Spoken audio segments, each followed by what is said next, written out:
बातम्यांचे नवनवीन अपडेट आपल्या मोबाईलवर पाहण्यासाठी प्रतीक्षा एक्सप्रेस न्यूजला सबस्क्राईब करा आणि बेल आयकॉनवर क्लिक करा। अनैतिक संबंधांना विरोध नडला, ऊसाच्या शेतात पत्नीचा केला पतीनेच निर्घुण खून। सोलापुरात खळबळ। सोलापूर चरित्राच्या संशयावरून एका अनैतिक संबंधातून गुन्हा घडण्याची प्रकार वाढली आहे। अशा एक धक्कादायक घटना दक्षिण सोलापूर तालुक्यातील वडापूर येथे उघडकीस आली आहे।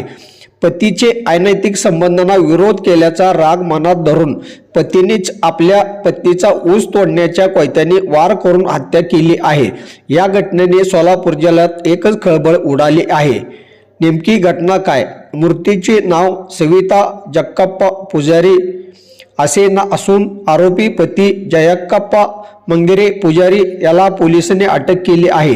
हे दंपत्य मूळचे कर्नाटकातील विजापूर जिल्ह्यातील चडचण तालुक्यातील हातळी येथील रहिवासी होते। सध्या ते पोट पाण्यासाठी सोलापुरात ऊस तोडण्याच्या कामासाठी आले होते आणि वडापूर येथील शेतकरी दत्तात्रय गणेशकर यांच्या शेतात वास्तव्यास होते। रविवारी पहाटे 5 वाजण्याच्या सुमारास ही दुर्दैव घटना घडली असल्याचे कारण देण्यात आले आहे। त्या महिलेशी संबंध पोलिसांनी दिलेल्या माहितीनुसार आरोपी जक्कप्पा यांच्या त्याच्याच मूळ गावातील एका महिलेशी प्रेमसंबंध होते। पतीचे या अनैतिक संबंधाची माहिती पत्नी सविता यांना मिळाली होती। त्यांना या प्रकारे तीव्र विरोध दर्शवला होता। याच कारणावरून पती पत्नीमध्ये वारंवार खटके उडत होते। या कडाक्याचे भांडण झाले। रविवारी पहाटे पुन्हा याच विषयावरून दोघांमध्ये वाद झाला।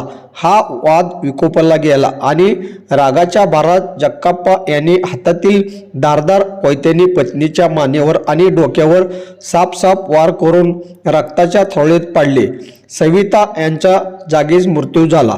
पोलिसांची कारवाई। घटनेची माहिती मिळताच मुद्रुक पोलीस ठाण्याचे अधिकारी तातडीने घटनास्थळी दाखल झाले। सहाय्यक पोलीस निरीक्षक ज्ञानेश्वर उघडे आणि उपविभागीय पोलीस अधिकारी संकेत देवळेकर यांनी पाहणी केली। पोलिसांनी आरोपी जक्कप्पा पुजारी याला घटनास्थळावरून ताब्यात घेतले।